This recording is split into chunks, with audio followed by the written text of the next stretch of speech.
Hello and welcome. I'm Ricky with MojoPlays, and today we're doing a deep dive into gaming's most infamous failures. The game industry is full of wins, but the misfires, from botched launches to doomed ideas, steal the spotlight. First up, we're looking at 2024's worst offenders and then moving on to the worst games of the decade. I'm prepared to bask in glory. I don't think there's gonna be any basket today, buddy. Welcome to Watch Mojo, and today we're counting down our picks for the worst performing video games of 2024, no matter how good or bad their reviews were. Ah, rats. Well, it was worth a shot.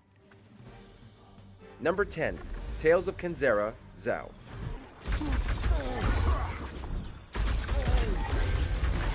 It hurts to put a game like Tales of Kenzera on a list like this. It was clearly made with a lot of heart and explores Bantu culture and mythology, something rarely seen in video games. That, of course, just makes its failure harder to swallow.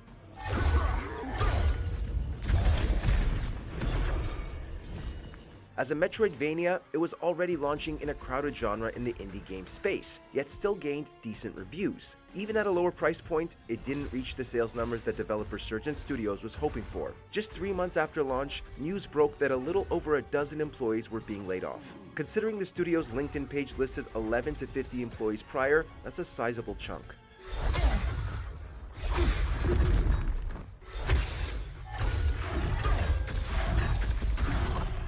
Number 9, Senua's Saga, Hellblade 2. Watch out! This attack is too strong. You need to resist it. He is stronger than you. 2017's Hellblade: Senua's Sacrifice was a huge leap forward in video game visuals and sound design. It earned plenty of awards, and a sequel was announced in 2019. By that point, developer Ninja Theory had been acquired by Microsoft, making the sequel exclusive to the Xbox Series X and S. Its budget and manpower were significantly increased, but by the time it was finally released, not many seemed to care. You need to help them. Someone needs your help. Everyone. Help us. Do you want to join them? You came here to help. Let's go. Listen to yourself.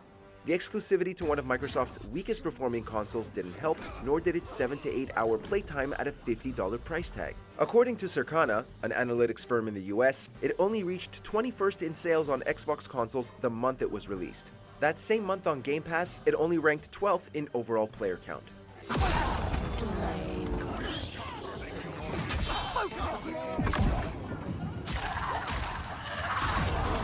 Number 8, Dustborn. Please don't walk into... Road.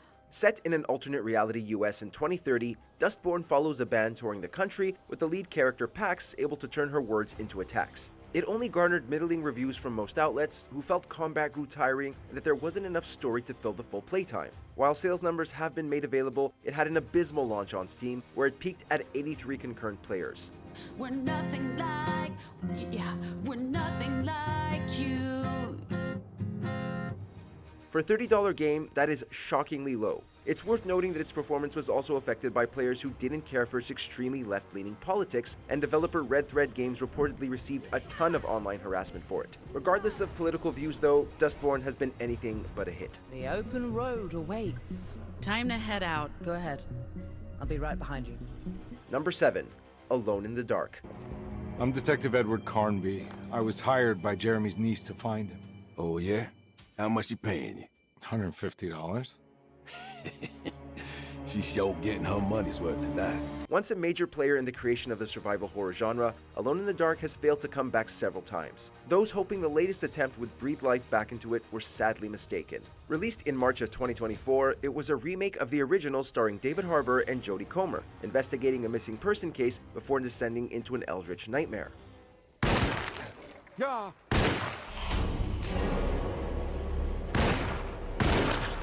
Although its atmosphere was delectably dark, just about everything else received mixed reception from critics. Apparently, sales were even worse. It sold poorly in the eyes of publisher THQ Nordic's parent company, Embracer Group. And in June of 2024, those poor sales led to the closure of developer Pieces Interactive. My weapon broke. Number 6, Star Wars Outlaws. I'm sorry. I thought you were one of them. Huh?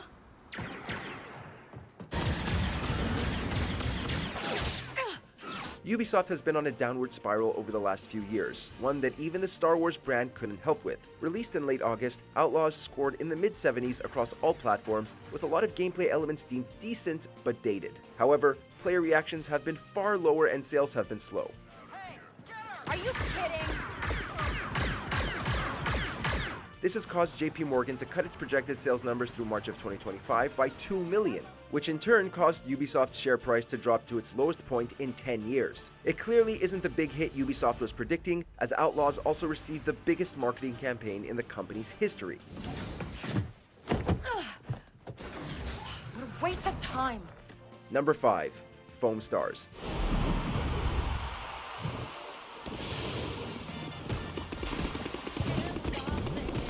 In February of 2024, Toy Logic and Square Enix brought us a Splatoon-like multiplayer game called Foam Stars, and almost immediately afterwards, nearly everyone forgot about it. While the game wasn't terrible, it was a pretty shallow experience that failed to stand on its own. Although it was free for PS Plus subscribers at launch, the player count had dropped by an astounding 95% just 2 months after launch. Okay, much like that. Nice knowing you. The fact that Helldivers 2 launched around the same time certainly hurt its chances. The game has continued to receive content updates, but that has still failed to bring more players in, with Foam Stars moving to a free-to-play model in October of 2024.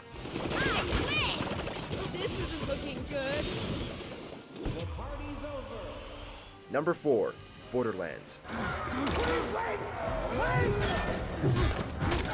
We know it's a movie based on a video game rather than a video game itself, but the failure of Borderlands is simply too big to ignore. From the very first casting choice, fans seemed to be against it. Reshoots and trailers didn't seem promising, but then the movie was released and everyone's worst fears were confirmed. But you can call me... Whoopsie! You accidentally shot me in the face again. As I was saying, you... At 10% on Rotten Tomatoes, it was slammed for nearly every aspect, with some even referring to it as worse than the live-action Super Mario Bros. Movie from the 90s. It wasn't only a critical bomb, but a financial one. With an estimated budget of 110 to 120 million, it only brought in 31 million worldwide. What? I'm expelling the excess lead. Number 3. Skull and Bones.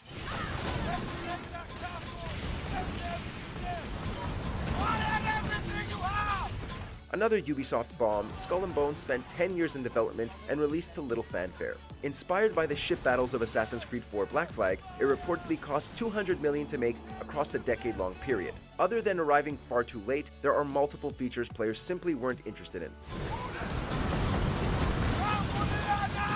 The $70 price tag, the live service elements, the fact that it was less of a game than what inspired it, and that Ubisoft referred to it as a quadruple A game all played a part.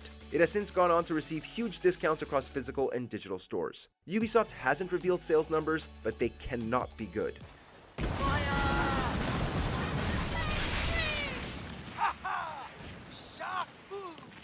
Number 2.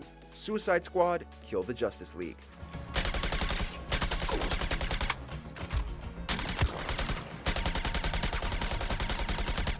A team-based Suicide Squad game from the studio behind the Arkham series should have been a resounding success. However, a mountain of live service elements no one wanted ensured that it wasn't. Before release, many players could tell Warner Bros. Was attempting to chase trends. Keep it together, Shark. Sharko, are you crying? I have a complicated relationship with my father. Join the club, man. Gameplay was monotonous and bland, and both the reviews and sales reflected that. While Warner Bros. Never revealed how many copies were sold, it did state the game had led to a $200 million loss for the company. Even worse, developer Rocksteady was also hit with layoffs, with the performance of Kill the Justice League cited as the direct cause. Weapons free, boys. He's standing right there. Yeah, and he's a big giant demon. Now, fear the Batman. Number 1. Concord. Nothing wrong with some friendly competition. Crush them. If you've kept up on news of Concord, you're probably not surprised to find it in the number 1 spot. The first-person hero shooter spent around 8 years in development. That means, by the time it was released, everything about it was outdated in comparison to other games in its genre, many of which are free to play.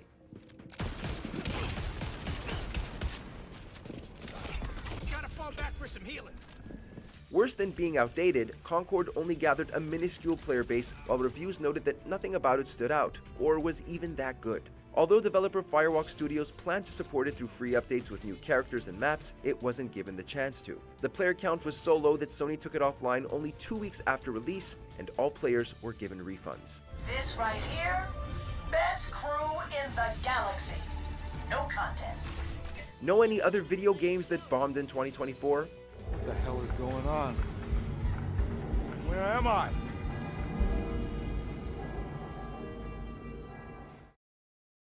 I am prepared to bask in glory. I don't think there's gonna be any basking today, buddy. Welcome to Watch Mojo, and today we're counting down our picks for the top 30 biggest failures of the video game industry from the past decade. We trusted you.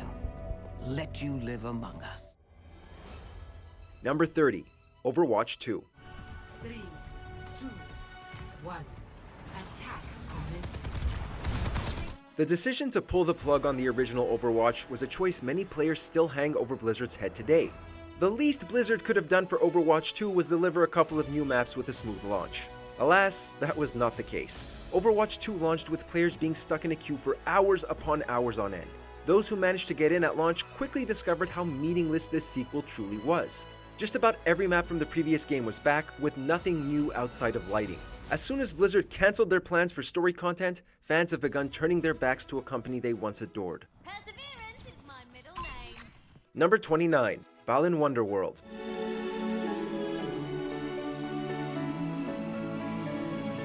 A new 3D platformer from the co-creator of Sonic the Hedgehog. That sentence alone should perk anyone's ears up, but by the time Balan Wonderworld launched, the writing was on the wall. What could have been a fun and quirky game themed around musical theater turned into the video game form of Spider-Man Turn Off the Dark. Not only was the game a technical mess, it was overly simplified for a 3D platformer, as it dedicated 6 separate buttons on the controller to one function and one function only: your costume ability. Yeah, if you were to look up mundane in the dictionary, Balan Wonderworld would definitely be the example shown.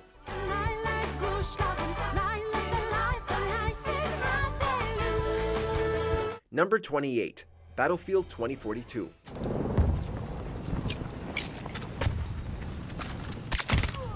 If you ever needed some kind of a clue as to how bad Battlefield 2042 was, imagine this. The game launched with no leaderboard. That should be enough to barely scratch the surface. The next hint would be to just watch all of the compilations of bugs and glitches that cropped up on YouTube at launch. Vehicle physics were completely tanked, online functionality was unstable, and the most trivial actions could possibly launch you to the top of the skybox. To be fair, Battlefield 2042 has supposedly gotten better at the time of this video, but considering the stellar quality behind previous games like Battlefield 1, this should have never been shipped. Cavalry, I'm reloading! Camp is on the way! Number 27, Warcraft 3 Reforged. Let me face the peril. Blizzard makes yet another appearance, and we aren't even a third of the way through this list. Warcraft 3 Reforged will forever be a humiliating stain on Blizzard's reputation for a variety of reasons. First, we were told that this remaster would feature new cutscenes that would further enhance the story. Well, that was a bold-faced lie, as the cutscenes remained the exact same way as the original Warcraft 3. Then there was the EULA agreement that forced users to forfeit all creative ideas and concepts should they use Warcraft 3 to mod in additional game modes. Combine all of that with even more missing features that were advertised initially, and you have the biggest embarrassment in Blizzard's history so far. It shall be done. For my people. For honor. What is it? Research complete. Number 26, The Lord of the Rings Golem, aka Lord of Ring Golem. The great eye sees us. Lord of Ring Golem will be forever remembered as one of the worst games ever seen in the 2020s. It was bad enough that no one had any confidence in the game being remotely decent in the weeks leading up to launch. The thing is that no one expected it to be so bad that a setting for hair physics was removed from the game completely for making the game unstable. No one expected it to be awful enough that you could repeat numerous bugs without fail. No one expected it to be so beyond broken that you could travel outside of the levels. And with a terrible public apology that was allegedly written by AI, Lord of Ring Golem cost way more migraines than it should have. Through the mountains? What? And orcs don't guard it? No, not orcs. Spiders cleft. That's the name. That's where we found the tunnel. Number 25. Unity's new fees.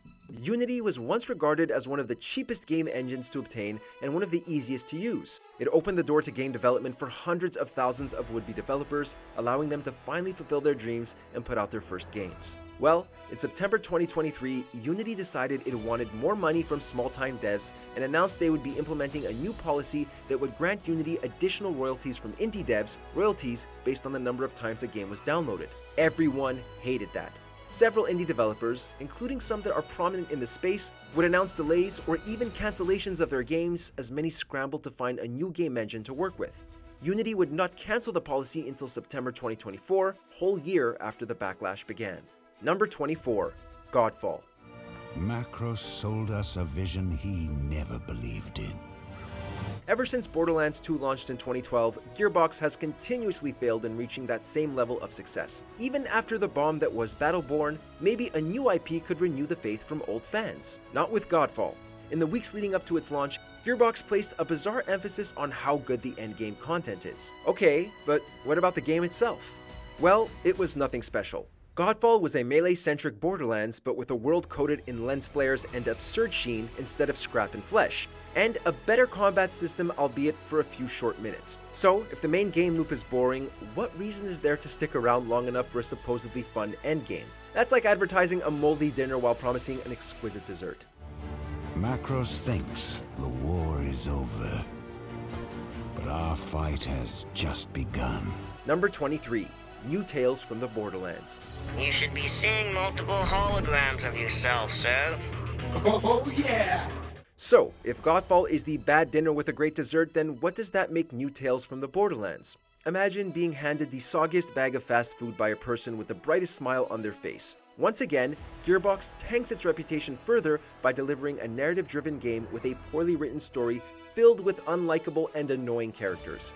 It was even more infuriating to witness as Gearbox heavily banked on the nostalgia people have for the original Tales from the Borderlands, which was developed by Telltale Games. At some point, maybe we need to start discussing whether Borderlands 2 was just a flash in the pan for the franchise. Susan, how'd they hang in? Perky as ever, Reese. And you? Eyes and limbs all accounted for? Number 22. Skull and Bones. When you're describing your upcoming game as being the first quadruple A game, that's a red flag if your game is anything like Skull and Bones. After festering within Ubisoft for over a decade, we finally got to see if Sea of Thieves was about to have a competitor next door. That idea was extinguished within minutes after launch. Launching in February 2024, Skull and Bones turned out to be nothing more than an online open-world game with naval combat nowhere near as exciting or complex as Assassin's Creed 4 Black Flag. In October 2024, insiders leaked information about Ubisoft's financials, revealing that Skull and Bones had a budget between $650 million and $850 million. Those same insiders revealed that the game has been a major reason as to why Ubisoft's stock and revenue went on a rapid decline throughout 2024. Number 21. The Day Before. Greetings, buddy. I see you finally recovered. Let me introduce myself. It's very easy to label a bad game as a scam, but everything surrounding The Day Before looks, smells, and tastes like a scam. The marketing was shady from the start, with possibly plagiarized trailers, frequent delays, and a strangely hyperactive amount of attention the game was getting for what was essentially an online survival zombie game. It was even more bizarre when accusations of unpaid labor and asset flipping began to crop up. Once The Day Before launched, it was all over. It launched in a horribly unstable state and became the laughingstock of the internet. Developer Fantastic, no, that is not a spelling error, has tried getting a second and third game off the ground to no avail at the time of this video. Don't worry. Everyone in Woodbury already knows we have a newcomer. Number 20. Mortal Kombat 11 and Mortal Kombat 1. Take what you want, within reason. You'll find that time spent here is well rewarded. For a game that is graphically intense, one might be quick to say that Mortal Kombat should maybe not release on a Nintendo console. After all, Nintendo's consoles aren't really meant to be powerhouses like the PS5 or Xbox Series X. And yet, Warner Brothers had to make it so. Both MK11 and MK1 were the worst ports we had ever seen on a Switch, with their creepy character models and severely compromised visuals. And can you believe Warner Brothers wanted $50 for these abysmal ports? Supposedly, they've gotten a little better over time, but still, why would anyone settle for this? What is the point of your new clan? To fill the role the Lin Kuei abandoned. Number 19, Grand Theft Auto Trilogy Definitive Edition. I'm hungry! Man, hey, Man cannot live on bread alone. I know. I tried that shit. Speaking of piss-poor work, the GTA PS2 trilogy was done dirty in 2021. With the original games being delisted from all digital storefronts, Rockstar Games was ready to put out this bundle that put some spit and polish on GTA 3, San Andreas, and Vice City. The only problem is there was a ton of spit and no polish. All three games were marred with visual glitches that occurred for weather effects, textures, signage, and even some of the character models.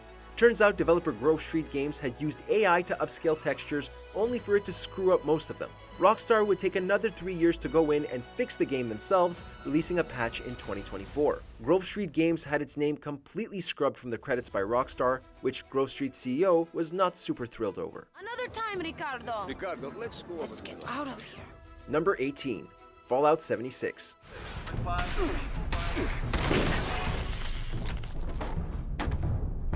Today, Fallout 76 enjoys a healthy player base that genuinely loves the way the game has turned out over the last several years. Time travel to 2018 though, and it was a completely different story. Fallout 76 launched with an endless sea of problems. Quests bugging out to the point of being unbeatable, connection issues causing cheap deaths, problems rendering objects as the player traveled. It was all a disaster. People were furious, thus giving Bethesda a more negative reputation than it used to have.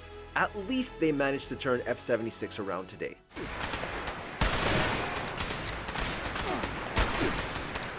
Number 17, the PlayStation Classic.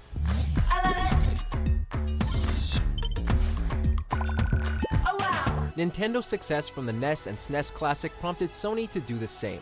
Surely, players would want a small digital library of classic PS1 titles.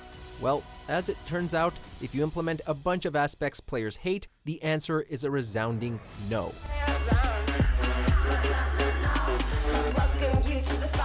The mediocre game lineup was an easy criticism pre-launch, but the poor user interface, subpar image and emulation quality, and an insane $100 price tag made the game lineup the least of our worries. Word spread fast, and Sony has gone through several price cuts to get people to buy them. Number 16, Crackdown 3.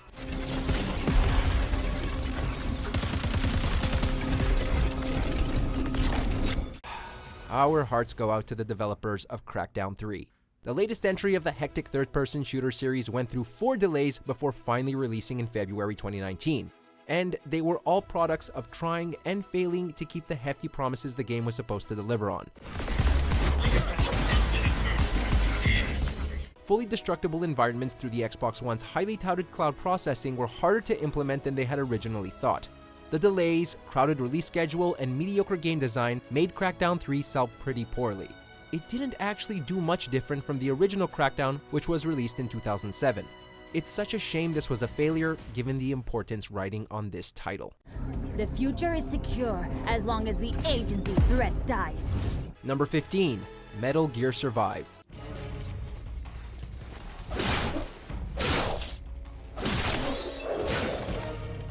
The first Metal Gear game without Hideo Kojima was always going to be met with serious scrutiny. Unfortunately for us, Konami dropped the ball pretty hard. Gone was the focus on stealth gameplay the series was known for. Instead, Survive was an action survival game set in an alternate universe that tasked players with combating zombie-like creatures.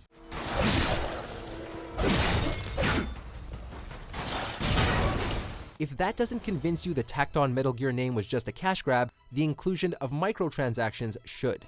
The story and characters, which by the way had nothing to do with the iconic characters players know, were also met with fair criticism. Nevertheless, it underperformed. And it's a rather sour note as the so far last installment of such a cherished series.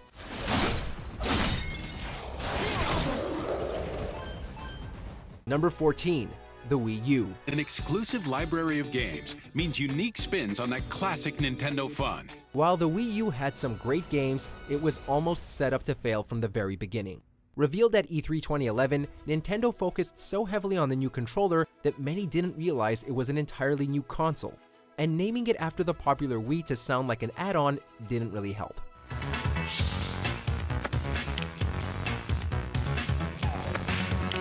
The console would struggle through mediocre third-party ports and a trickling of great first-party fare for 5 years. With nothing really new to draw players in, the Wii U was a colossal financial failure for Nintendo. At least this failure has a happy ending. It led to the inventive and highly successful Switch.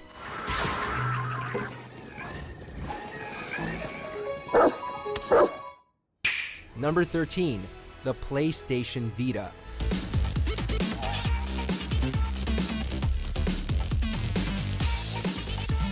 Sony's handheld consoles were always going to be second fiddle to Nintendo's lineup, but things didn't go well for the Vita at all.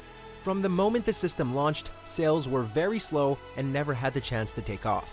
This was attributed to the fact that there weren't that many must-own exclusives on the system, and its multimedia features were being bested by smartphones at the time.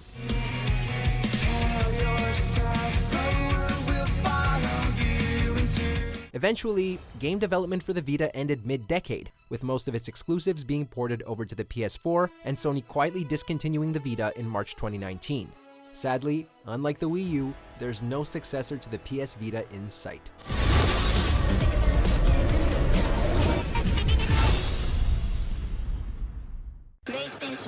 Number 12, Mighty Number 9. Brand! I'm warning you, Beck. Stay away! When it comes to Kickstarter campaigns, for every incredible Shovel Knight, there are at least 3 like this. Mighty Number 9 was meant to be a spiritual successor to Mega Man, and even came from the Blue Bomber's artistic creator, Kaiji Inafune. Given the popularity of the Capcom franchise, Mighty Number 9 blew through all of its financial milestones incredibly quickly. After many delays, it was met with tremendous backlash from both players and critics.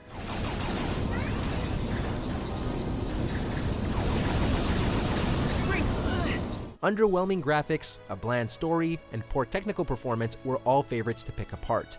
Even those who backed the project reported receiving broken download codes and mismatched rewards. An overall disaster of a project, it didn't help that it received one of the worst launch trailers of all time. And make the bad guys cry like an anime fan on prom night. Number 11, No Man's Sky launch.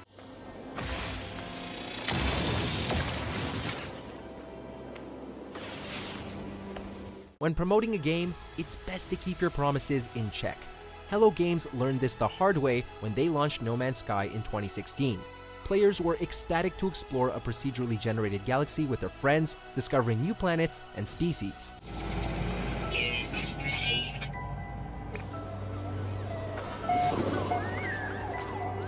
A victim of overhype and overselling, the title released without many of the promised functions.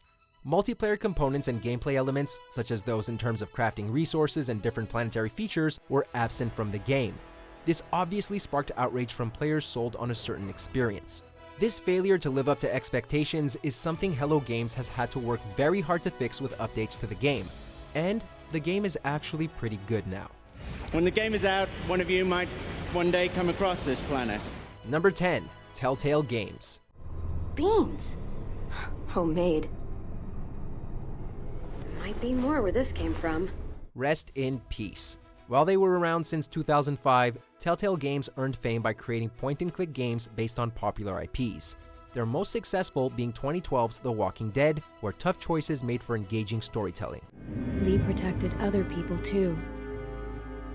But he couldn't save everyone. But some of the most expensive costing franchises like Batman and Game of Thrones, combined with diminishing sales, meant they had to shut their doors in 2018. But that's not even the worst part. The worst part is how they went about it. With little notice, Telltale laid off 250 employees with no severance pay. What remains of the studio was purchased by LCG Entertainment in 2019, but this was an undeniably awful handling of an already bad situation.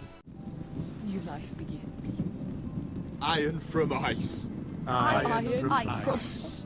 Number 9, Anthem. The cockpit is secure. This job is hard enough without looking over our shoulders the whole time. I'm not taking the blame for this. BioWare's online sci-fi shooter would probably still make the list for its repetitive grind, generic story, and its failure to meet EA's selling expectations. But it's the behind-the-scenes story that makes things so much worse. You have no idea what the Heart of Rage can do to a person. I'll be fine. Really? Have you ever fought anything out there? Shortly after the game's release, Kotaku's Jason Schreier interviewed a group of anonymous BioWare employees, and the picture they painted was not pretty. Poor management, crunch, high stress, indecision about what the game should actually be, and a forced usage of EA's Frostbite game engine all resulted in a half-baked title. Anthem is a tedious, unfun mess that doesn't live up to BioWare standards. Then I'll show you. No, that's not how we conduct business. Number 8. Battleborn. Friggin' casuals! God damn it, gold coming in! Gearbox's hero shooter is actually an okay game. It had enough variety in each character's gameplay mechanics to keep players interested. Its failure, however, can mostly be attributed to its launch window. It was released in May of 2016, mere weeks before the much more highly anticipated Overwatch from Blizzard. My sentry was destroyed.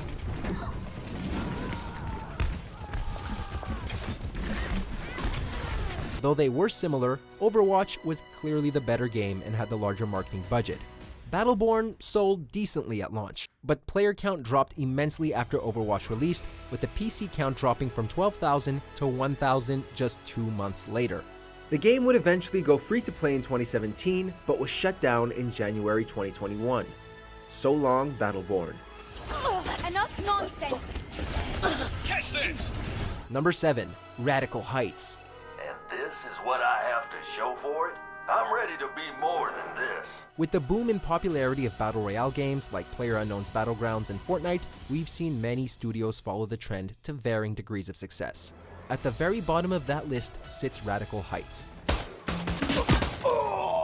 gonna leave a mark. Developer Boss Key Productions likely thought this title would help them recuperate losses from their first game, the FPS Lawbreakers. However, Radical Heights, classified as being in extreme early access, was criticized for using unpolished assets and recycling gameplay from much more successful counterparts. It was obviously a slapdash combination of things Boss Key thought would bring players in. Instead, it brought financial ruin to the studio as it closed shortly after. Cliff Bleszinski, the studio's founder and creator of Gears of War, even retired after Boss Key's closure.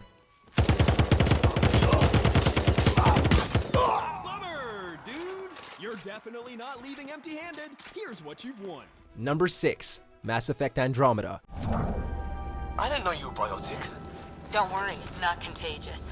Things started going downhill at BioWare before Anthem. The fourth, and so far final entry in the Mass Effect series, was built by the company's Montreal team. Montreal represent... Just like with Anthem though, Kotaku's Jason Schreier reported mismanagement issues. God damn it, Montreal. Notably, the team was forced to use the Frostbite engine, which required them to build everything from the ground up. Many team members, especially those in leadership positions, would leave BioWare during the difficult production. Upon release, facial animations were a constant source of jokes from players. Sorry, my face is tired from dealing with everything. And a bevy of technical bugs and glitches made it frustrating to play. It was so bad that EA shut down BioWare Montreal as a result of the failure. Did the rest of the team make it? Number 5. Babylon's Fall. Wow, it looked like the doll was connected to him by some kind of shining thread.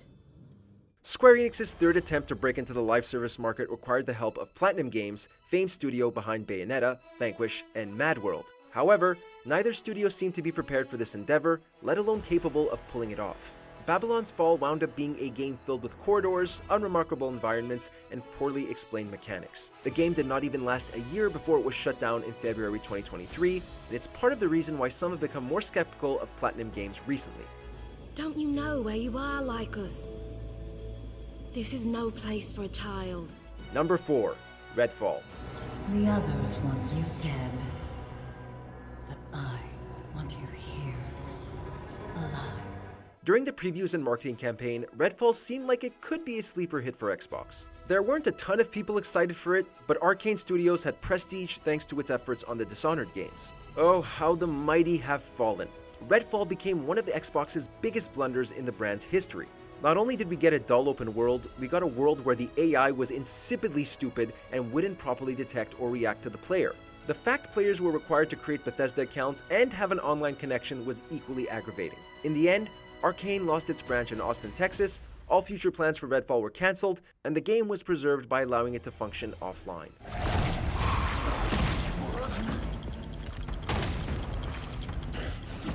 Number 3. Marvel's Avengers. Sounds pretty big for an accident. There are no accidents. Thor, Tony, check it out. Before Babylon's Fall came Marvel's Avengers.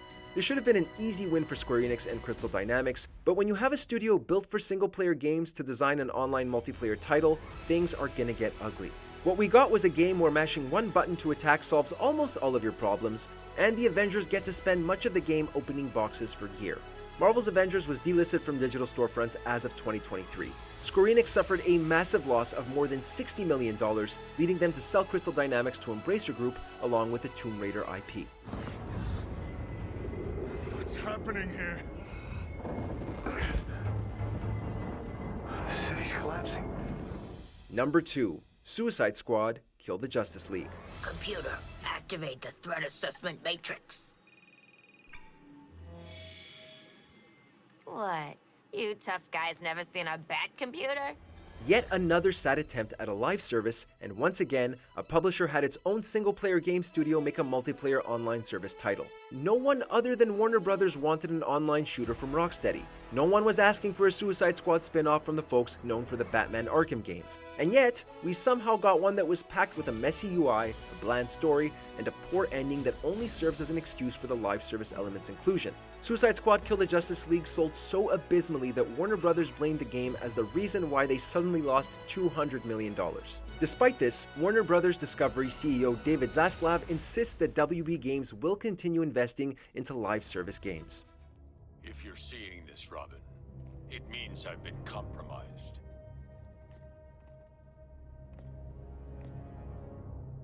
I wanted to say goodbye, Tim. Number 1.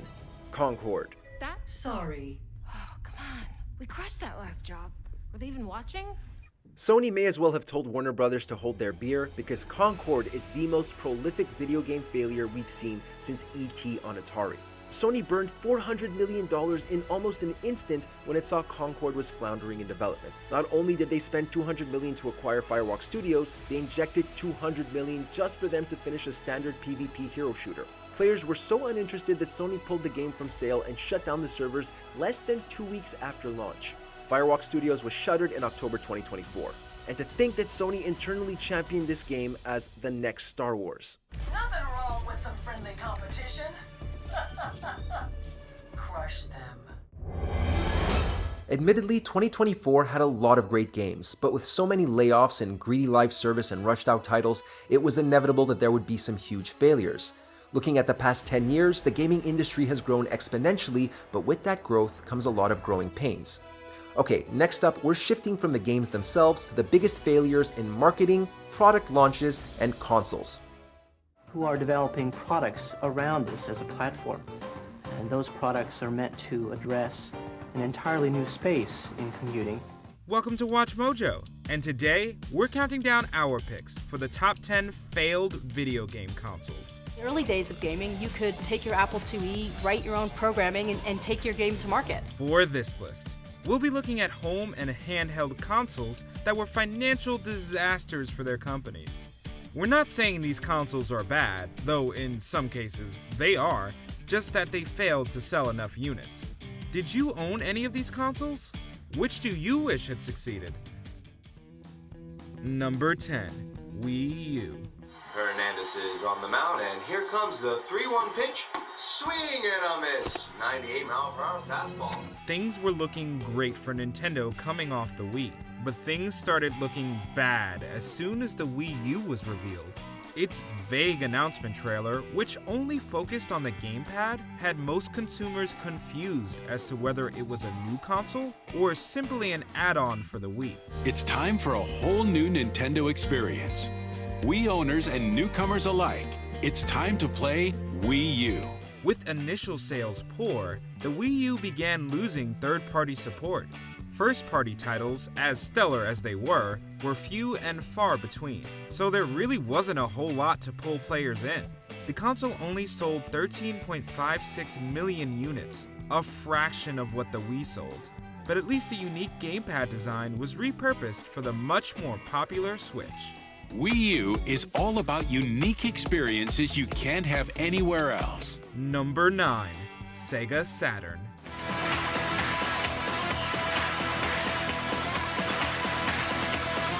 Sega Saturn. The Dreamcast is often credited for forcing Sega out of the console market, but part of the reason Sega had to do this was because of the financial disappointment of its previous console, the Saturn. Bug!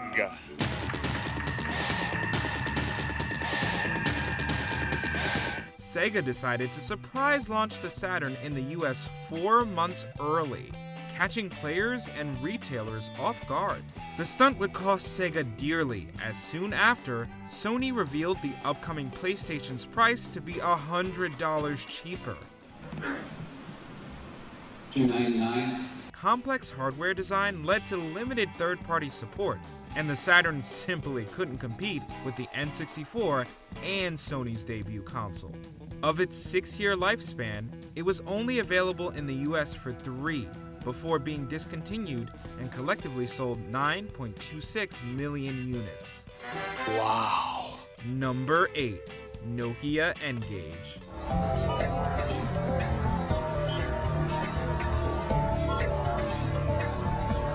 Multiple companies attempted to encroach on Nintendo's handheld territory over the years, and they all failed to varying degrees. In a pre-iPhone era, Nokia tried to blend its phone business with that of mobile gaming. The result was the N-Gage, an extremely awkward hybrid.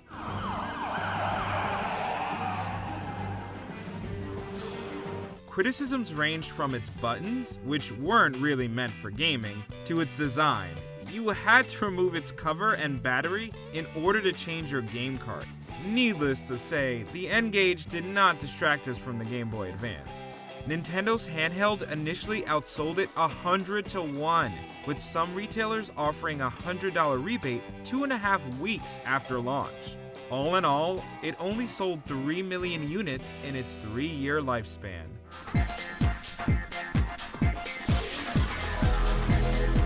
Number 7. 3DO Interactive Multiplayer.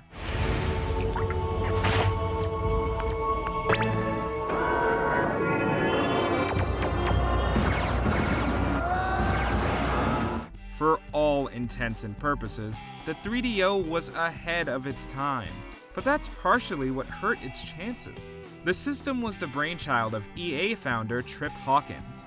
Remarkably, it used CDs before most other consoles and offered better royalty rates to publishers than its competitors. Unfortunately, the 3DO company outsourced hardware manufacturing to other companies, like Panasonic, leading to the insanely high launch price of $700 in the US. Have you experienced the awesome power of the Panasonic Real 3DO system? Obviously. A severe lack of exclusives made it an even harder sell. It would drop to $400 the following year, but Sega and Nintendo pretty much had the whole market covered. Despite multiple iterations of the machine, the 3DO only sold 2 million units. Cool. The Real 3DO system from Panasonic. Number 6. Virtual Boy. It came from the 3rd dimension, with its own brain. Compared to the Virtual Boy, the Wii U was a resounding success. The handheld, if you can call it that, used early 3D technology through its eyepiece. The bulky monstrosity sat on a surface while players held their faces to it. Not only was it uncomfortable to use, but its games were only in red and black.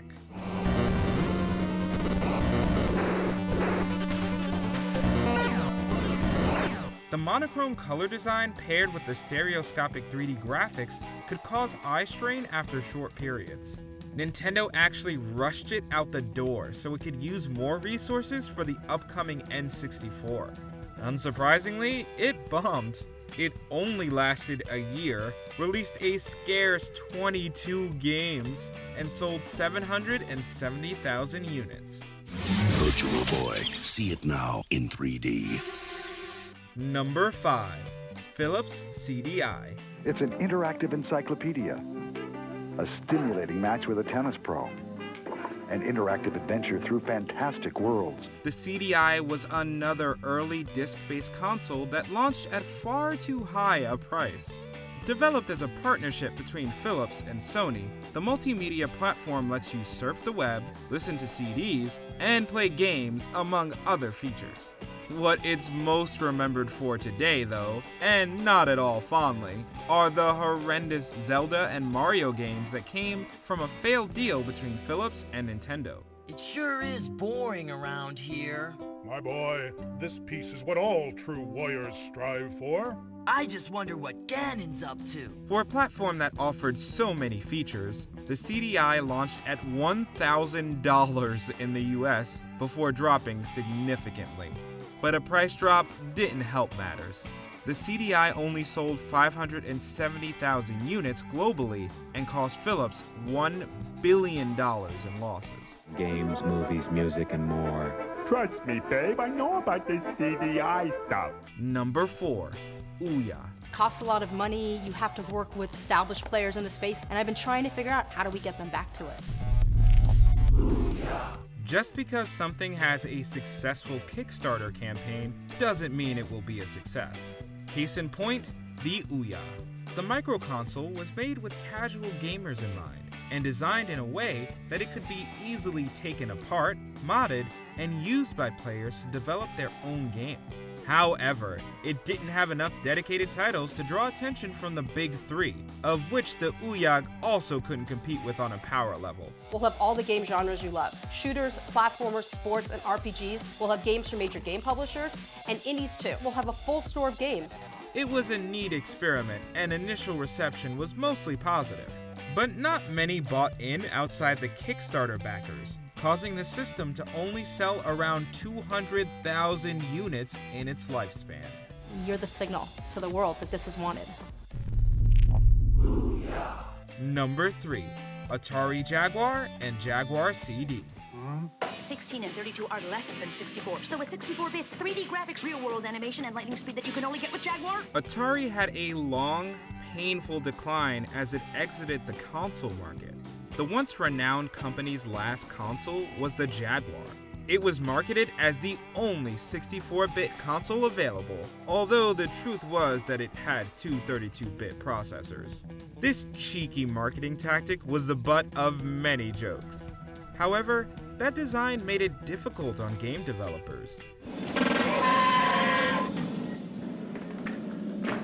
Not bad. Without necessary support, the Jaguar only released 50 games in its lifespan, and this was reflected in its dismal sales.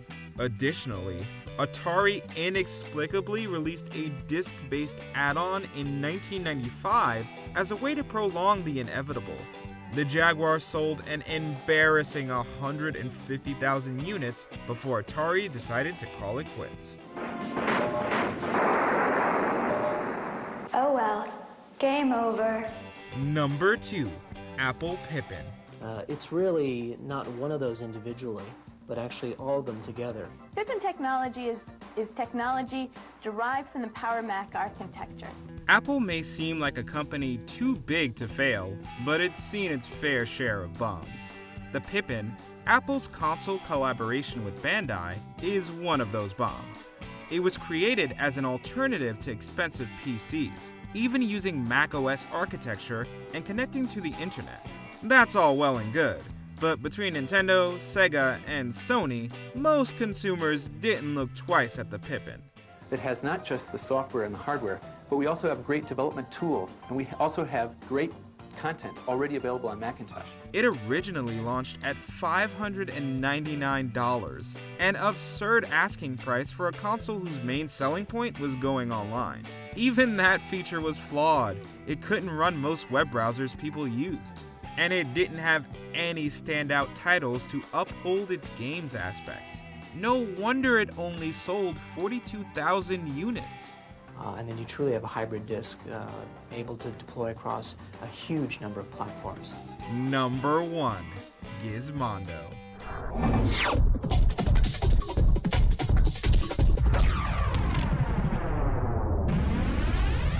Although this handheld didn't cost as much to produce as many failed home consoles, Its minuscule sales numbers and the implosion of its manufacturer can't be ignored. Tiger Telematics released a Gizmondo in 2005, yet announced a widescreen version mere weeks before its US launch.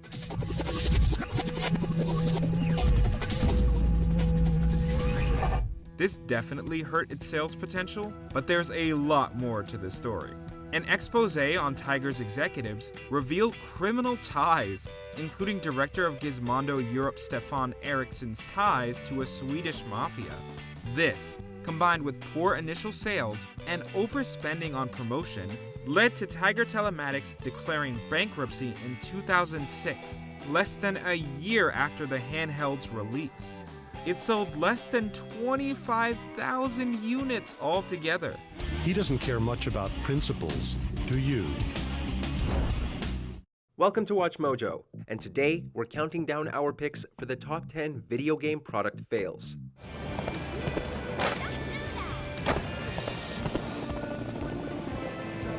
For this list, we aren't looking for games that failed, but rather peripherals and accessories that just didn't pan out. Whether it was because of faulty programming or just overall cheap quality, these peripherals failed to become financial successes. Number 10. Game Boy Camera and Pocket Printer.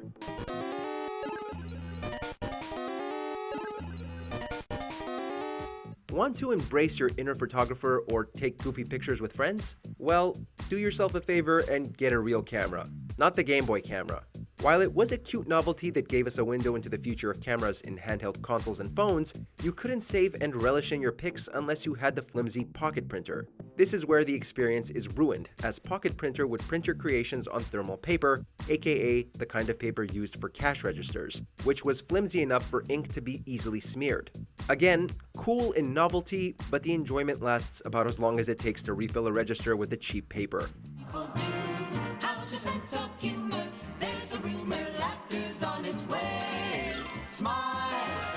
Number 9. Steel Battalion Controller.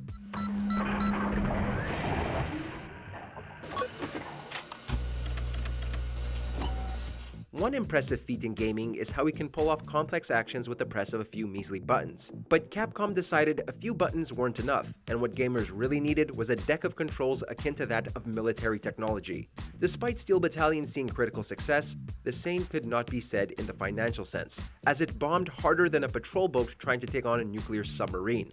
Who knew that people wouldn't want to spend $200 for a controller that was only developed for one game? And to think, this was made to show what can be done in the game industry, as producer Atsushi Inaba puts it. At what cost, though?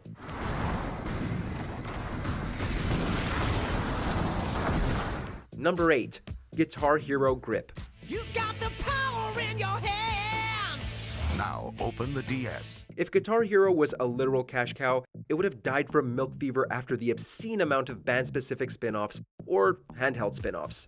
Our money is on the handhelds on account of how terrible the grip peripheral was. Players had to insert this into the Game Boy slot of their DS, holding the system sideways, and pressing buttons while strumming the touchpad. Yes, there was too much physical movement involved for a game, and it made us wish we had a Guitar Hero 4 instead. We didn't need a true sequel that could have shaken up the formula. No, let's go with something that'll make us look like uncomfortable doofuses. That's what the kids are into, right? With the dual screens of the DS, sending your opponent an attack that flips the screens can really bum them out. Number 7. Aura Interactor.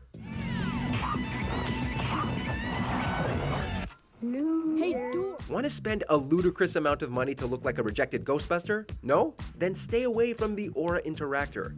Released in 1994 for the SNES, Sega Genesis, and Sega CD, this clunky plastic backpack was designed to immerse users with their games through vibrations. Basically, it was an oversized rumble pack, and it would vibrate to just about any sound effect, making the entire experience uncomfortable. Oh, and the power and filter dials barely made a difference in the vibration and audio quality. And this is why we don't wear haptic suits. Yet. Introducing the Interactor, the world's first interactive game fest that lets you feel the action. Number 6. Power Glove. The Power Glove for your Nintendo Entertainment System. While we could have put the Virtual Boy on here, the infamous red headset is more of a platform than it is a peripheral. The Power Glove, on the other hand, no pun intended, is more than deserving to be here. Despite having sold 1 million units, the Power Glove was proof that even the coolest ideas should not always come to fruition, as it made playing games even more difficult with its odd and inaccurate controls. Seriously, how are you even supposed to use this thing? If it weren't for the cultural impact it made, having been in the 1989 film The Wizard, this ancient peripheral could have been forever lost in time. Number 5. Play On Connect Game Boat.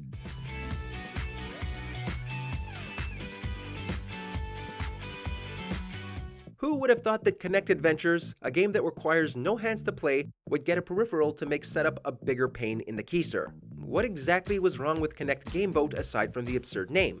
Was it easy to tear? Susceptible to mold? We wouldn't be surprised if both were true, but the most common complaint among critics was how the product reeked of plastic and ink as soon as you opened the box.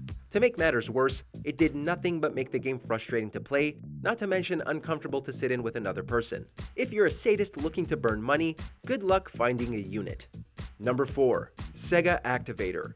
Now, take a look at your fingers. Identify the ones we like to call thumbs. Pat them on the back if you can find their backs, and thank them. Up until now, they've been doing all the work, but that's about to change. Of all the ancient peripherals from the 80s and 90s, the Sega Activator was the worst. With the idea of turning buttons into physical inputs, one would think the Activator existed for the sake of novelty, and the quality certainly implies that.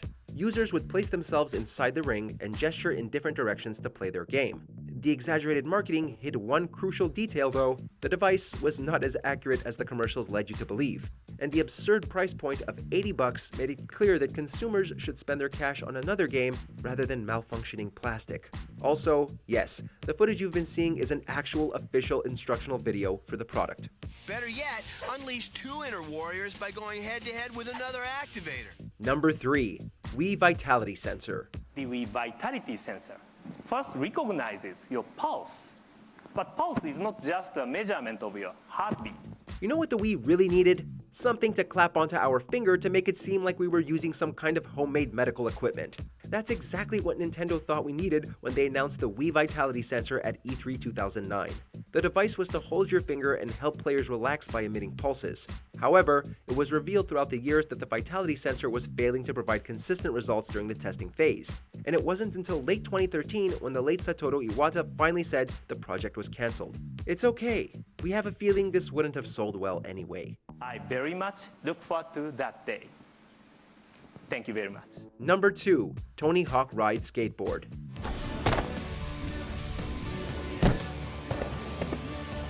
Here's an interesting question. What's big, plastic, and is $100 of poorly designed technology? If you answered the skateboard for Tony Hawk Ride, then congratulations, you haven't erased this from your memory either. It was designed to bring a sense of immersion to the game by having users awkwardly pedal their foot against the floor and tilt the board to steer. However, these controls barely worked, making the experience incredibly irritating. Perhaps what's more shocking is that the game and board managed to sell more than 100,000 copies and even spawned a sequel. Before we reveal our number 1 pick, here are a few dishonorable mentions. Wii Car Power Adapter, because who wants motion controls in a moving vehicle? Res Trans Vibrator. It was apparently being used for other things. Microsoft Sidewinder Dual Strike. Supposed to combine gamepad mouse controls, not confuse and awe. DJ Hero. Now anyone can turn a dial and press buttons. Oh, wait.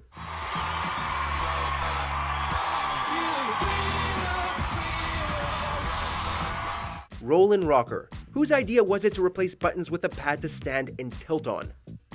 Number 1. UDraw Game Tablet. Anyone can create and play with Instant Artist, included with the UDraw Game Tablet. Using both standard and innovative art tools, you can draw. Remember how THQ gained a reputation for churning out licensed game after licensed game throughout the 2000s? Well, the company's life ended unceremoniously after the disastrous launch that was the UDraw Game Tablet. While it managed to sell over 1 million units on the Wii and garnered decent review scores, the tablet severely underperformed in sales. Approximately 1.4 million units were unsold, and THQ suffered hundreds of millions of dollars in revenue loss, forcing the company to shift focus into other ventures. Alas, THQ would close its doors stores in 2013, only to make somewhat of a return when the company trademark was acquired by Nordic Games, thus birthing THQ Nordic. Now I'll make the brush smaller, and I'll use the next lighter shade of green.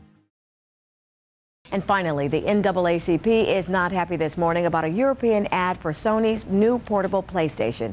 Welcome to Watch Mojo, and today we're counting down our picks for the top 10 outrageous video game marketing fails.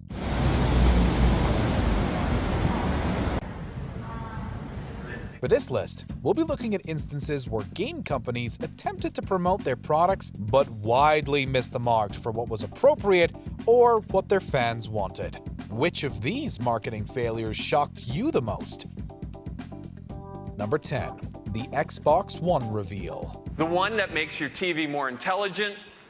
The one system for a new generation. Despite the red ring of death, Microsoft's Xbox 360 was a phenomenal console. But even if there wasn't a ton of hype leading up to its next system, we still would have been disappointed by this. Microsoft held a press conference in May of 2013 to reveal the Xbox One and talk about its features, which had almost nothing to do with video games. Over half the presentation was devoted to television integration and the new and improved Kinect, which no one really cared about. Even worse, a required internet connection and restrictions over used games made pretty much everyone mad. Microsoft had to reverse these decisions due to outrage and worked an entire generation to earn back its goodwill. An Xbox One will make your games and TV come to life in ways that haven't been possible. Number 9. Fake outrage over Dante's Inferno. But that's not possible. The Bishop assured us. Dante's Inferno is an action game loosely based on the first section of Dante Alighieri's Divine Comedy. And to drum up excitement for the game, publisher EA hired a group of fake protesters to gather outside E3 2009. The group stated the game glorified eternal damnation and held signs with statements like, "Just say Inferno." Not only did the stunt annoy gamers, but actual Christians as well. EA clearly didn't learn its lesson. At Comic-Con a few months later, it held the objectifying Sin to Win contest. Fans were encouraged to take lustful pictures with booth girls in order to win a sinful night with 2 hot girls, a limo service, paparazzi, and a chest full of booty. Gross. Your wisdom cannot comprehend her. Number 8. THQ Nordic's 8chan AMA.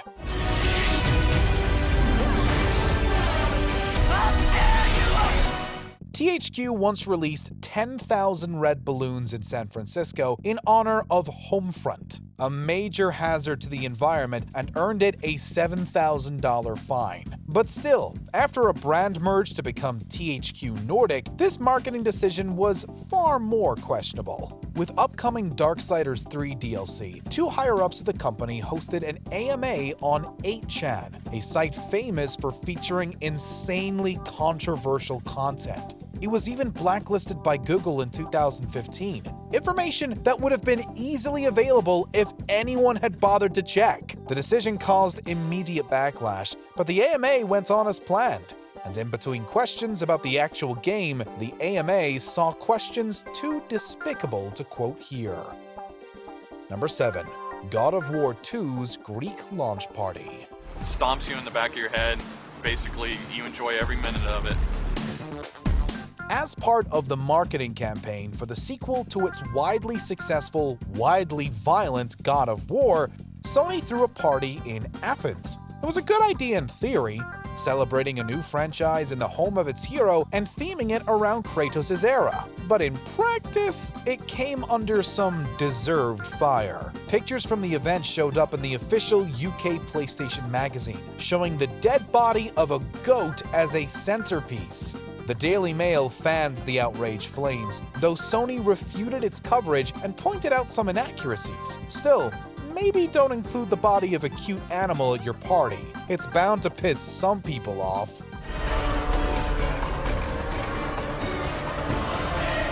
Number 6. Black Ops 3's fake news stunt.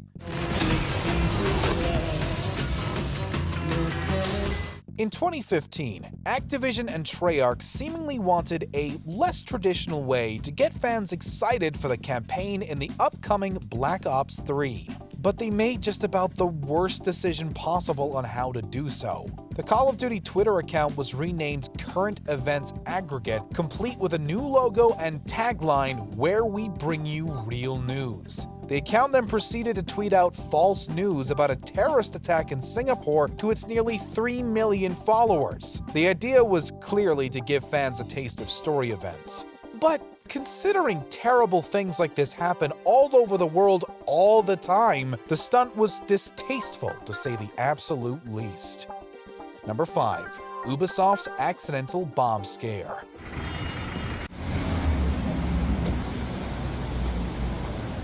To promote 2014's Watch Dogs, Ubisoft sent small safes of promotional gifts to Australian news outlets with notes to check their voicemails. But no one did proper research, as one safe ended up at 9MSN, which doesn't even cover video games. The journalist who received the safe didn't use voicemail, and after finding that no other similar outlets received the safe, which began to beep, 9MSN thought the worst and called a bomb defusal squad. You'd think Ubisoft would learn from marketing stunts like this.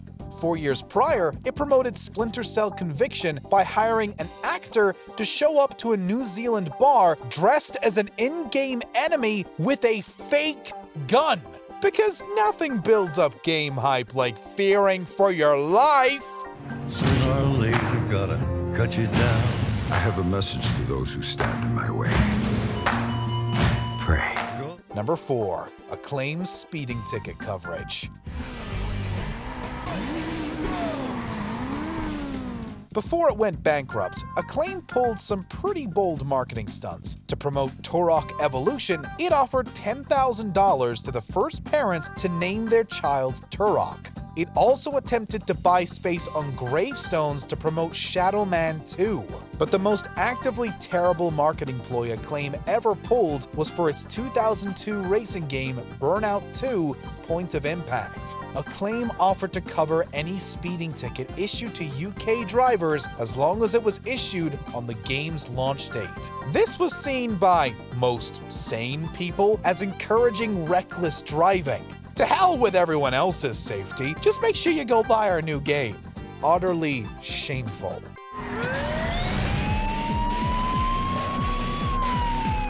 Number 3. Wesker & Son Butcher Shop. Let's go check it out.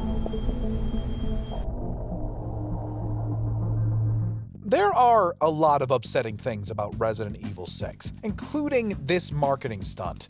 To get fans excited for the upcoming action horror game, Capcom redressed the Smithfield Market in East London to be the Wesker & Son Human Butchery. For 2 days, fans could purchase a variety of meats made to look like various human body parts. Torsos, hands, eyeballs, legs, you name it. They probably had it.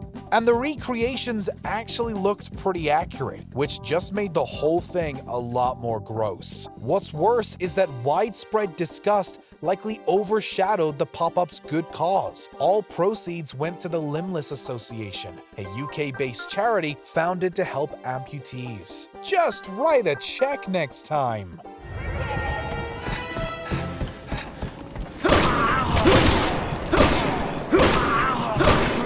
Number 2. Hitman's Facebook assassinations.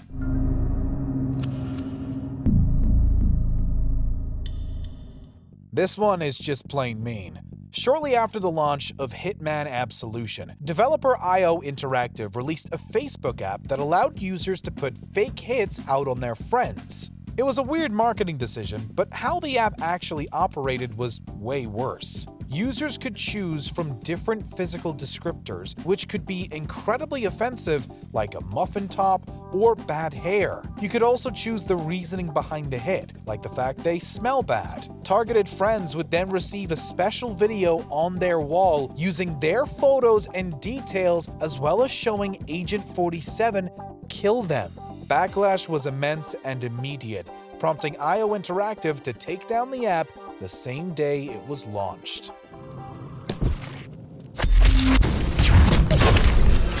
Before we unveil our top pick, here are a few dishonorable mentions. Your mom hates Dead Space 2.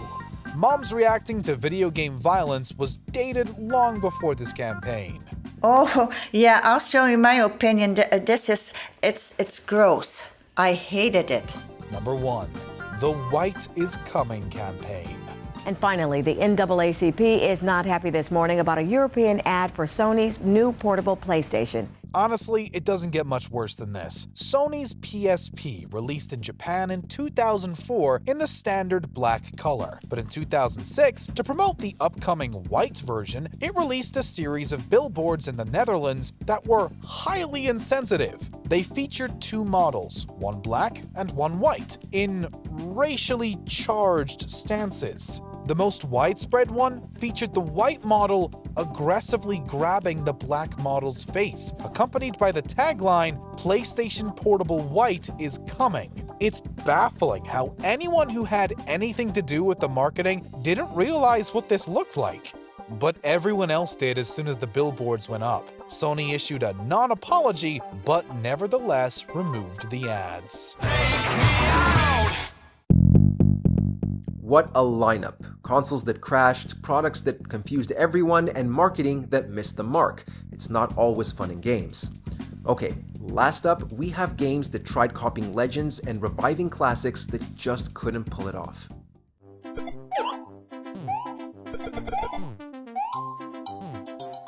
Welcome to Watch Mojo, and today we're counting down our picks for the top 20 failed video game copycats.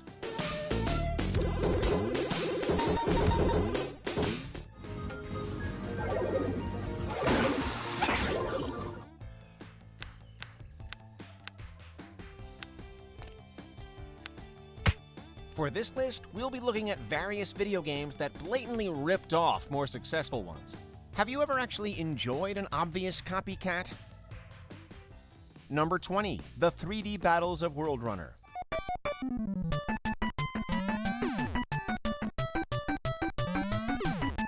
In 1985, Sega released a killer arcade title called Space Harrier. It was widely touted within the industry for its incredible graphics and fun jet propulsion-based gameplay, and it was subsequently ported over to dozens of home consoles.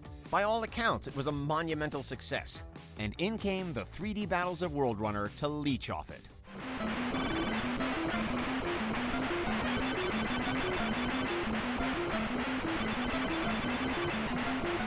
This one came from Square and was released for the NES. The game was a technical marvel, being one of the first to utilize stereoscopic 3D and forward-based scrolling effect that allowed players to move in any direction. Technical marvel aside, it was an obvious rip-off of Sega's game and its innovative technology.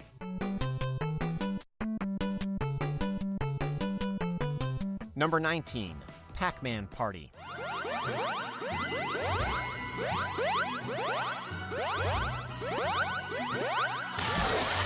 Someone should have told Namco Bandai that they were about 10 years too late to get aboard the party bus.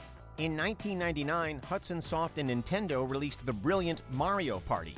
The multiplayer gameplay was highly praised, and it became the go-to sleepover game. The series is still going strong today, with Super Mario Party being released in 2018. In 2010, Namco Bandai ripped the formula right off for Pac-Man Party.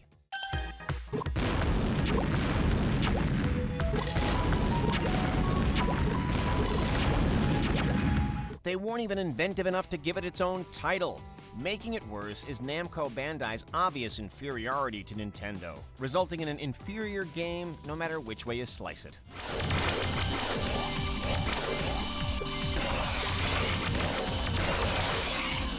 Number 18, Quantum Theory.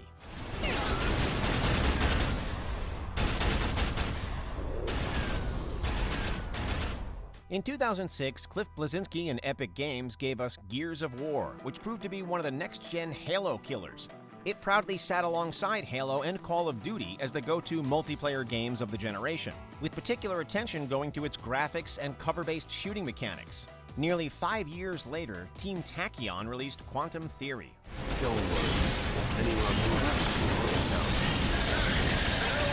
Elvis's warm days approaching. Watch yourselves! Don't get hit by any debris! Just a single glance at its artwork is enough to give away its obvious inspiration. Like Gears, the characters are muscular and wear large, bulky pieces of armor. The guns and camera angles are virtually identical, as is the game's cover-based shooting mechanics.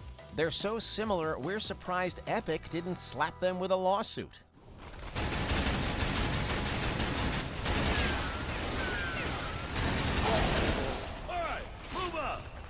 Number 17, The Legend of Zelda: Link's Awakening.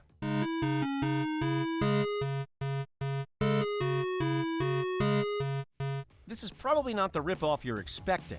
Flappy Bird was one of the world's biggest mobile games in January of 2014, becoming the most downloaded free app on the App Store. However, the Flappy Bird wasn't long for this world, and he was put down by his creator on February 10th, 2014. Naturally, a ton of clones and ripoffs sprouted up in its wake to fill the gap and satiate the addictions of players everywhere. The Legend of Zelda: Link's Awakening was one of these games, and it was essentially just Flappy Bird with a Zelda-themed coat of paint.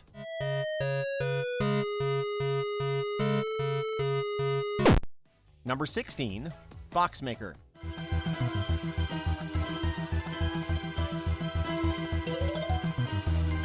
This game is just a mess on all accounts. Nintendo released Super Mario Maker in 2015, an interesting side-scroller that let players create their own Mario courses. A couple years later, we got the glorious Boxmaker.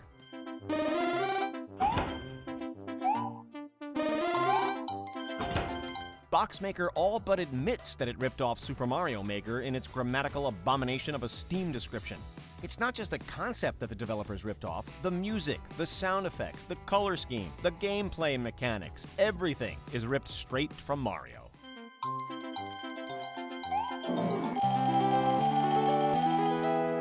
Number 15, Legend of Crouching Dragon.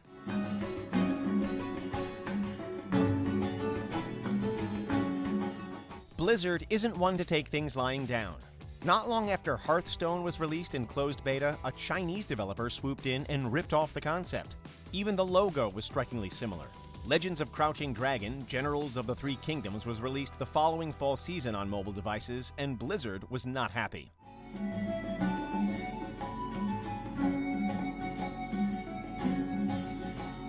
They launched a copyright violation lawsuit, resulting in Legend of Crouching Dragon being taken off the App Store and its servers being temporarily suspended. In 2014, Blizzard won the lawsuit, and developer Unico Interactive was reportedly asked to hand over $1.6 million in compensation.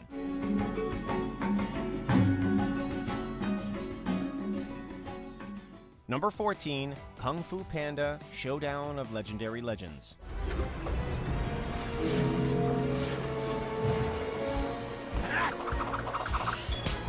Fighting games are tricky to pull off, as titles like Street Fighter, Mortal Kombat, and Super Smash Bros. Pretty much nailed the formula.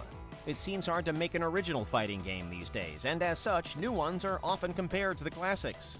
But Kung Fu Panda is essentially a one-to-one remake of Super Smash Bros.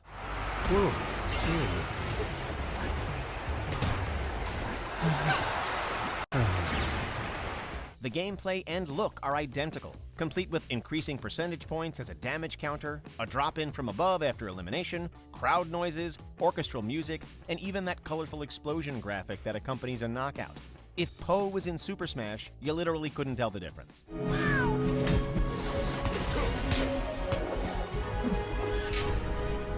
Number 13, Final Combat.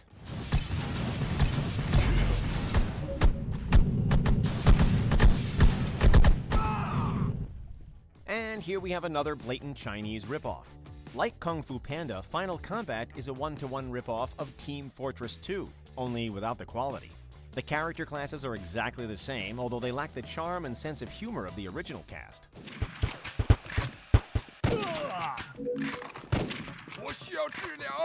The game also copies numerous elements from Team Fortress, including gameplay mechanics and the colorful, cartoony art style.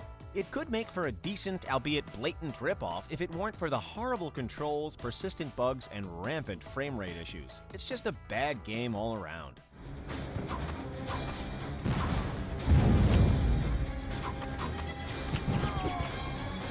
Number 12, Disney Infinity Series.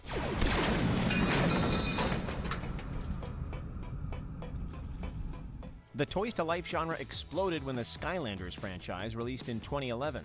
While some games like LEGO Dimensions have managed to set themselves apart, Disney Infinity practically replicated the formula. Level up your favorite Disney character, buy power discs for more weapons and improved stats, and beat up the bad guys. You could even design your own levels and feature which would evolve in 2.0 and 3.0. The sparks a character earns will help them level up. Each time you go up a level, you'll earn another spin in the toy vault. However, there just wasn't enough content, and buying a new version every year quickly became expensive. By the time the series had reached its true potential, players had left. Eventually, Disney called it quits and promptly shut down developer Avalanche Software and its publishing division.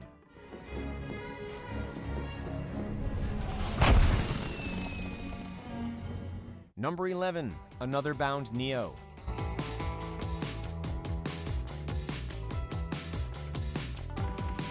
The GameCube didn't have much, but it did have Metroid Prime, aka perhaps the greatest first-person shooter of all time. Metroid Prime influenced untold amounts of developers in video games, and it's certainly not rare to see elements of it in various other first-person shooter and adventure games.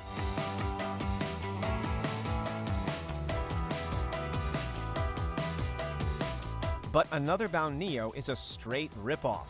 It looks exactly the same, and the screen layout alone could fool anyone not deeply familiar with Metroid Prime. Put screenshots next to each other, and Another Bound Neo might just pass the taste test, or sight test in this case.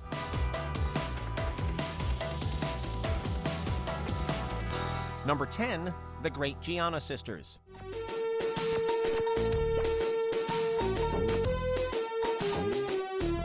Copycat games have been an issue long before mobile gaming was plagued with them. As the oldest entry on this list, The Great Gianna Sisters was a shameless clone of Super Mario Bros. Just look at this.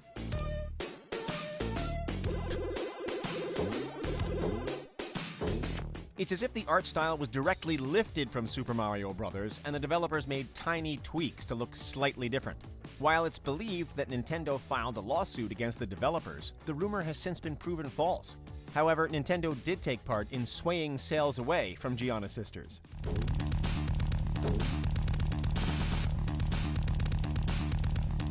Number 9, Unearthed Trail of Ibn Battuta.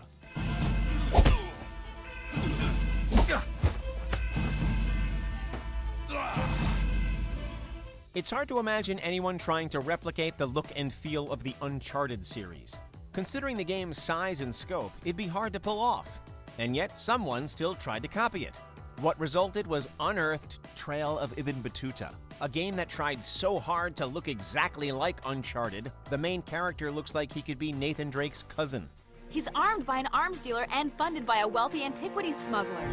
And I suppose they're all after a share of that dark, cursed, and valuable thing. The most notable flaw here is the incredibly awkward animations. Everyone looks stiff as a board. The reviews on Metacritic aren't lying. No, no, no, no! Watch out!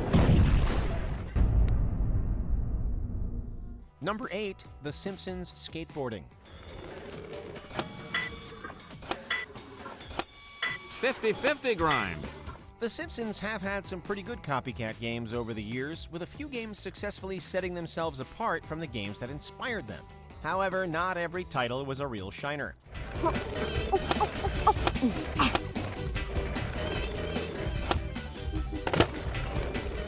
Enter The Simpsons Skateboarding, a Tony Hawk's Pro Skater clone that forgot to include everything that made the games fun. Why can't I pull off this trick? Why am I not able to grind on that railing? Why is it so frustrating to control? The game was buggy, the physics were broken, and it failed to replicate the fluidity Pro Skater was known for. Hey, dude, clever move. All right! Number 7, Sonic Shuffle.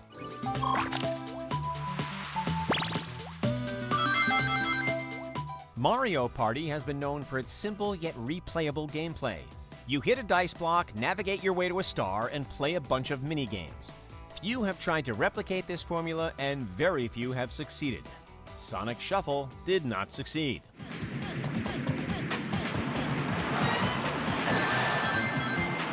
The game was essentially Mario Party with a Sonic skin, but its gameplay was too confusing.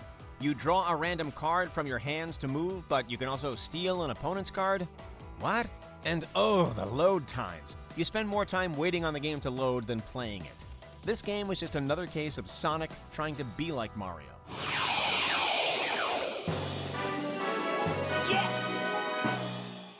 Number 6, Fur Fun, aka Cupie Jazzy.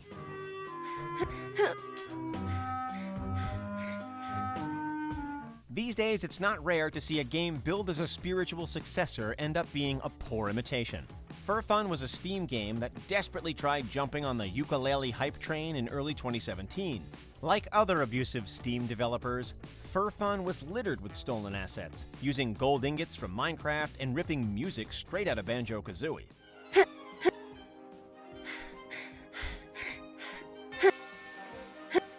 Oh, and did we mention a YouTuber published this? Yep. Dallas Review not only published the game, but he also provided some of the worst narration we've ever heard. On top of that, he went out of his way to file DMCA takedowns and hide any negative criticism. For shame.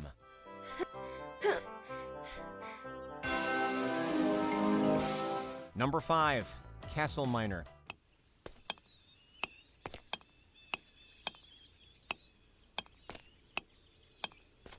Mojang Studios' Minecraft is the game of our generation, and with over 200 million copies sold, it is the highest-selling video game of all time. There are bound to be a few rip-offs. Perhaps the worst of all was Digital DNA's Castle Miner.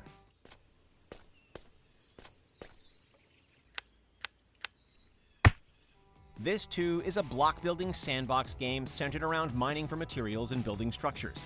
It was just one of many Minecraft rip-offs released through Xbox Live Indie Games, and while it was arguably the worst, it was also the most successful, selling over 1 million units.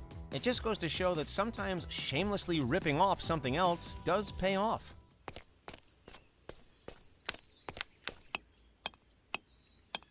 Number 4, Mole Cart.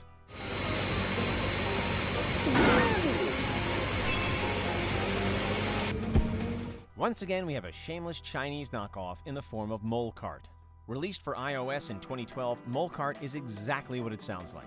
Comparisons to Mario Kart were obvious and instantly made by critics and fans alike, with nearly every review in the App Store mentioning its obvious inspiration by name.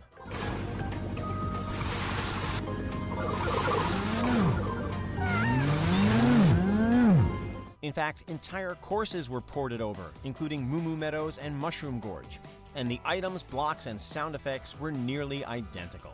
It didn't take long for Nintendo to take notice, and the game was quickly taken off the App Store. However, it was later re-released under the title Mole Cart 1, and a sequel was released the following September.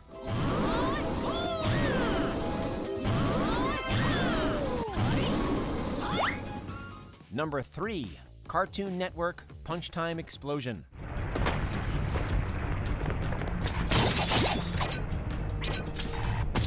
There are so many games trying to copy the success of Super Smash Bros. What most of them fail to realize is that you need a strong character roster, good level design, and a balanced game. Punch Time Explosion had a pretty decent character roster, like Dexter, Billy and Mandy, Nigel Uno, Samurai Jack, and the Powerpuff Girls. Luna the Barbarian!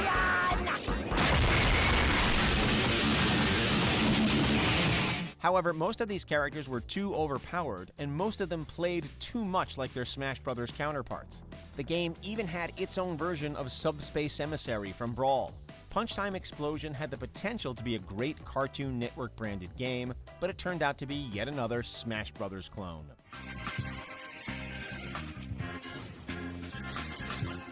Aw, man! Number 2, Infinite Crisis. MOBAs are all the rage these days, but the market has become so saturated that there's almost no room for a new game. Unfortunately, Warner Bros. Interactive and developer Turbine realized this a little too late. Infinite Crisis has you playing as your favorite DC character trying to destroy the enemy team's base. The Caped Crusader is a powerful, energy-based bruiser with a strong harass and the ability to quickly get up close and personal with enemy champions. It was a decent game, but the problem is that we already have League of Legends, Dota 2, and Smite. With all three having established communities, you'd have a hard time trying to get players to switch over. The game soon found itself in a crisis of its own, and servers were shut down less than 5 months after release.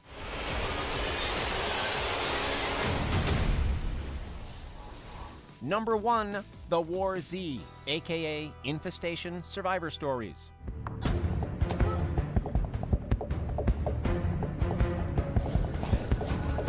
If you want to understand the definition of shameless, this game perfectly encapsulates the meaning. The War Z was one of the many games that tried riding the coattails of DayZ during the peak of its success.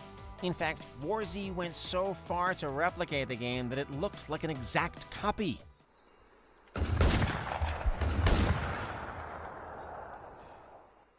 Problems quickly escalated when the developers were caught lying about features within their game, and they would incorporate microtransactions later down the road.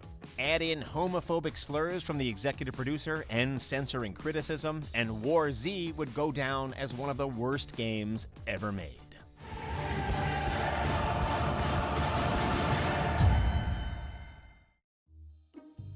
It isn't easy to make a comeback, but these titles fell hard on their face.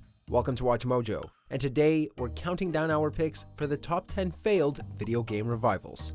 For this list, we'll be looking at video game reboots, remakes, and remasters that failed to get their respective franchises back on the map. As your future king, I order you to purge this city! Number 10, Golden Axe, Beast Rider.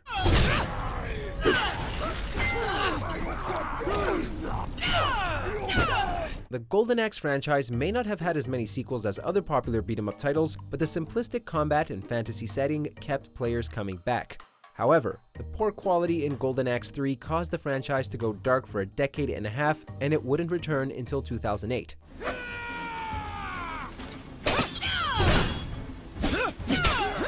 Unfortunately, Beast Rider just made things worse. The game tried turning the franchise into a gritty hack and slasher, but also made the combat mind-numbing while suffering from a host of technical issues.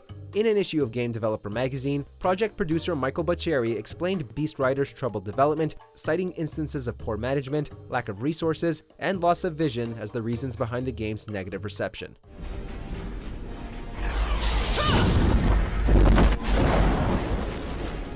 Number 9, Thief. You should get yourself one of these. See you on the other side. Looks like I won't be going that way. While Thief Deadly Shadows received solid praise when it launched in 2014, one would think we would have seen another game quickly. Alas, the game's poor sales possibly caused the sequel to get cancelled, thus putting the IP on ice. Fans wouldn't get a new Thief until 2014, an entire decade after Deadly Shadows was released, and the wait was not worth it. If someone's here, step out to where I can see you. This reboot failed to show off what made previous games so fun, and instead gave us shoddy lip-syncing, idiotic AI, and an utterly boring version of Garrett. After this, it might end up being even more than 10 years before we see another Thief again. I can move faster, I can climb faster, You can kill faster and make mistakes faster, I get it. You're not in control. Number 8, Contra Rogue Core.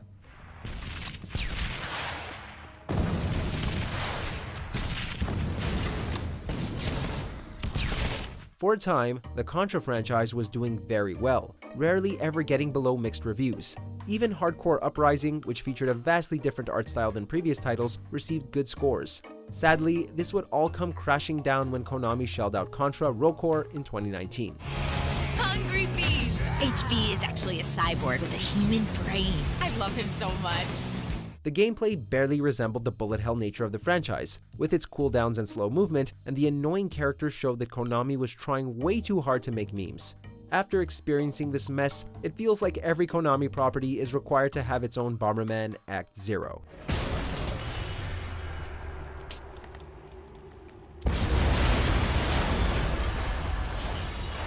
Number 7, Dungeon Keeper. Job's done, Keeper. We do love our sparklers, don't we? While the Dungeon Keeper series wasn't as big as other franchises that came out in the late 90s, it still managed to build up a cult following. There weren't too many games back then that focused on playing the villain and killing heroes. Of course, all good things come to an end, and EA did so in the worst way possible by turning Dungeon Keeper into a mobile game. So, you finally returned, Keeper. With an aggressive monetization scheme, the Notorious 2014 app practically demanded players to fork over money by placing lengthy cooldown timers. Want to extend your wall by 1 square? Wait a day or pay up. That was the Dungeon Keeper way, and now it has tarnished whatever new fans it could have potentially scooped up. It's Dungeon Keeper. Number 6. Star Fox Zero. What's wrong? Is that all you got? For the past couple of generations, Nintendo seems to have left the Star Fox IP back in the 90s. While the 3DS remake of Star Fox 64 was a pleasant blast from the past, Command on the DS left so much to be desired. We wouldn't get a new installment until 2016, but it wasn't the experience fans were looking for. Boring! I thought you'd at least put up a fight! Yeah, I get it. Now leave me alone. Star Fox Zero focused on implementing cinematic controls, which only made the game difficult to play, and the overall experience felt too close to 64. While its tower defense game Guard was enjoyable enough, Zero just didn't bring the energy we felt during the franchise's youth.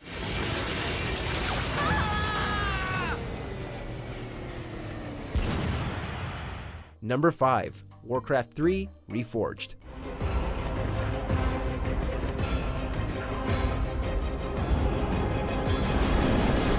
What a mess this turned out to be.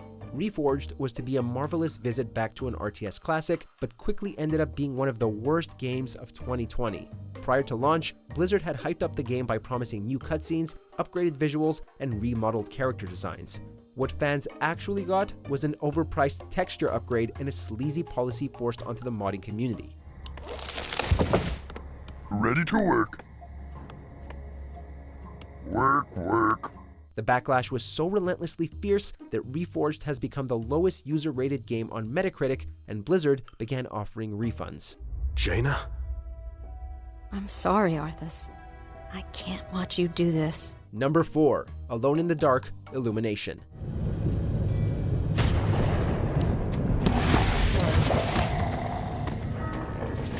Ever since the disastrous 2008 reboot, it feels like Alone in the Dark has been on a never-ending ride through hell, and it's only gotten worse.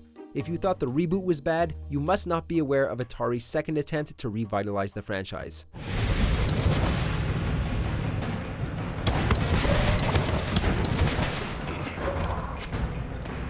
Illumination failed in spectacular fashion when it came to executing its interesting concepts, and critics were not shy of expressing how much disgrace it brought to the IP. With THQ Nordic now owning the IP, maybe there's hope for Alone in the Dark to come back and become more frightening than ever.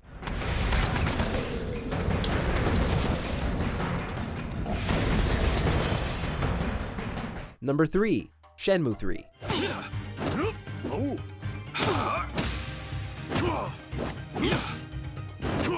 Despite the first 2 games being commercial flops, Shenmue fans had spent 20 years begging for a new game to close Ryu's story. Plus, thanks to franchises like Yakuza evolving the open world formula, Shenmue should be bigger and better than before, right? Well, the fans got their wish in 2019, and it was quickly resented. Thanks. I'll keep that in mind. Shenmue 3 featured the same out-of-date gameplay from previous games, did nothing interesting to make itself stand out, and had the nerve to end its story with another cliffhanger. Series creator Yu Suzuki said he'd love to finish the supposed 11-chapter story, but after this, we'd like to find some sailors so we could sail away from this disappointment. You're pretty good. Not yet. Number 2. Tony Hawk's Pro Skater 5.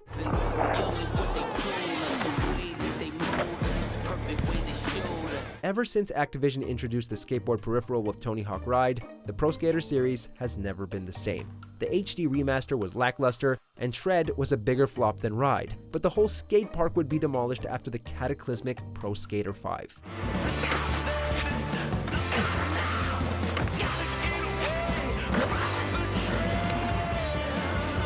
In an attempt to milk the IP before their license expired, Activision had Robomoto rush through a whole year of development, resulting in a game riddled with bugs and void of any personality. What's worse is that the game's failure forced Robomoto to shut down its doors, and servers shut down in 2017, making the always online game unplayable.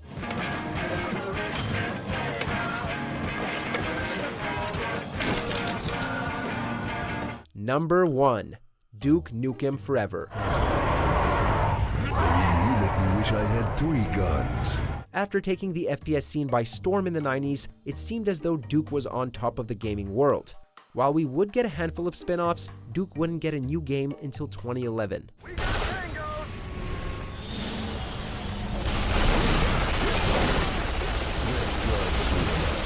Duke Nukem Forever spent a long 15 years in development hell and became known as one of the worst games ever made. One word that was frequently used between critics and fans was outdated, and it certainly shows in the shoddy controls, level design, and immature humor.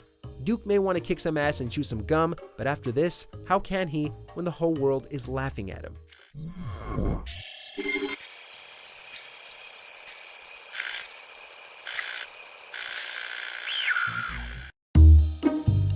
So these copycats and comebacks aimed high but landed way low, missing both the charm and nostalgia that they chased. Failure is a messy part of gaming. It stings, but it fuels progress. We can only hope that the developers and publishers can learn from these failures. As always, thank you for watching, and I'll see you again soon.